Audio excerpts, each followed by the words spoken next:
I first heard she passed away, I said, my God, somebody gave her a bad bag. Cocaine? Yes, I promise you, that was the first thing that came out of my mouth. And then I saw Ray J. When Kanye West speaks, the world listens, and this time, his words have reignited one of Hollywood's most haunting mysteries, the tragic death of Whitney Houston. What started as an offhand comment during a late-night studio livestream turned into a social media storm. Within hours, hashtags like hashtag Kanye Speaks Out and hashtag Whitney Mystery were trending worldwide. But what exactly did she mean? And how does Ray J, a longtime figure in both Whitney's and Kim Kardashian's orbits, fit into the puzzle? Let's unpack how Kanye's words reopened a story the world thought it had finally put to rest. God, that's the only person that I serve. My mom ain't here. My mama was sacrificed. Me too. You understand? Yeah, I'm appreciative. Michael Jordan, what about him? His daddy, right? Bill Cosby, his son, right? Dr. Dre, his son. You know, out in Hollywood, a lot of people come up. The night the music stopped. It was February 11th, 2012, the eve of the annual Clive Davis pre-Grammy party. Whitney Houston, the Voice, was found unresponsive in a bathtub at the Beverly Hilton Hotel. The official coroner's report ruled her death an accidental drowning, with heart disease and the effects of cocaine listed as contributing factors. Toxicology tests revealed traces of marijuana, Xanax, Flexeril, and Benadryl, all substances that can cause extreme drowsiness. Fans were shattered. How could a global icon, surrounded by assistants, security, and staff, slip away unnoticed just hours before one of music's biggest nights? It felt like a mystery with answers that didn't quite fit. Inside the investigation, the man behind the report. The case fell into the hands of Ed Winter, the veteran Los Angeles deputy coroner who'd investigated some of Hollywood's most infamous deaths, including Michael Jackson and Brittany Murphy. Winter's professionalism made him a trusted name, but his public visibility often made headlines. Some insiders admired his transparency, others thought he revealed too much about high-profile cases. Still, his final report on Whitney's death was clear: no foul play. It was an accident, a combination of exhaustion, substances, and an overworked heart. But the public wasn't satisfied. There was something about the story that felt unfinished, and Kanye West just put that feeling back on center stage. Kanye West connects the dots. During a livestream chat about how the industry eats its own, Kanye dropped Whitney Houston's name unexpectedly. He spoke about the dark circles of power in entertainment, people who profit from tragedy, and mentioned the photos they use to sell pain. That comment hit hard. Fans instantly remembered the tabloid photo of Whitney's bathroom that famously appeared on a magazine cover, and later became the cover art for Pusha T's 2018 album Daytona, which Kanye himself produced. At the time, Kanye reportedly paid $85,000 for the rights to use that haunting image. It caused outrage, especially among Whitney's family, who called it disrespectful and disgusting. Now, years later, his sudden reflection on that photo has fans wondering. Was Kanye expressing guilt? Or hinting at something deeper about the industry's obsession with celebrity downfall? Whatever his intent, the comments reopened old wounds, and put Ray J's name back in the conversation. Did her autopsy. They said there was nothing wrong with her throat. Her lungs were so damaged that she couldn't fuel the notes. It was her lungs. It wasn't, her voice was fine. Oh. That's how Clive did it. And then the next thing you know, she's Jay. And then it's Grammy time. That happened.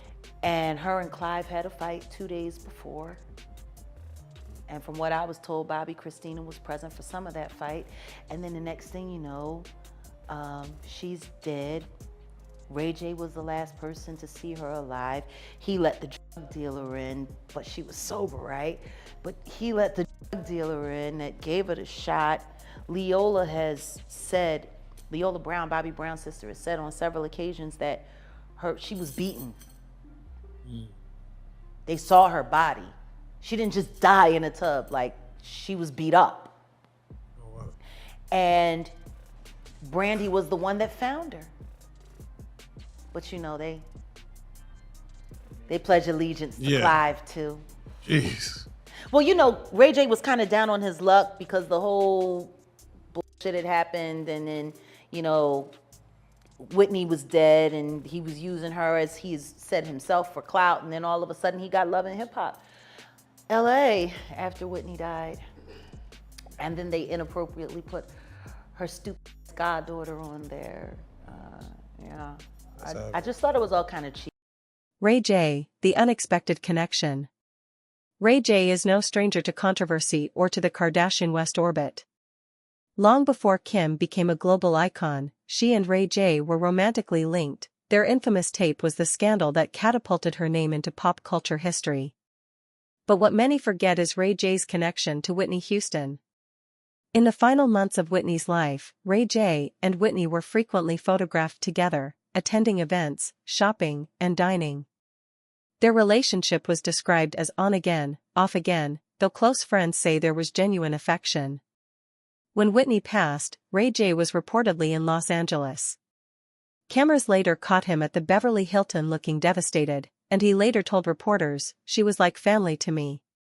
It still doesn't feel real." For years, he avoided discussing the details, but Kanye's recent comments have dragged his name back into speculation. The internet's obsession, then and now. The mix of Kanye's cryptic statements, Ray J's link to both Whitney and Kim, and the unresolved curiosity surrounding Whitney's final hours has reignited the internet's fascination.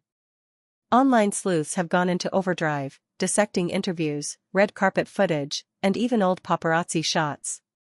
Some conspiracy threads claim Whitney was silenced due to what she knew about the industry. Others think her death was simply the devastating result of stress, pressure, and addiction. Of course, most of these theories lack any hard evidence. But that hasn't stopped the hashtags, Reddit posts, and YouTube deep dives from flooding feeds again. The conversation now feels eerily similar to the one that followed Michael Jackson's passing, a mix of sorrow, suspicion, and unanswered questions. Ye's real motive, guilt or exposure? Kanye's relationship with controversy is complicated. He has a long history of blending truth with performance, part artist, part provocateur. By invoking Whitney's name, some believe he's confronting his own past, especially his role in using her death imagery for Daytona.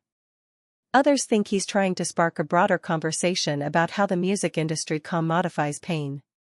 But a growing faction of fans believe Kanye knows more than he's saying, and that his cryptic language is his way of pointing fingers at the darker forces behind fame. Whatever the motive, it worked. The world is talking again. Whitney Houston's legacy lives on.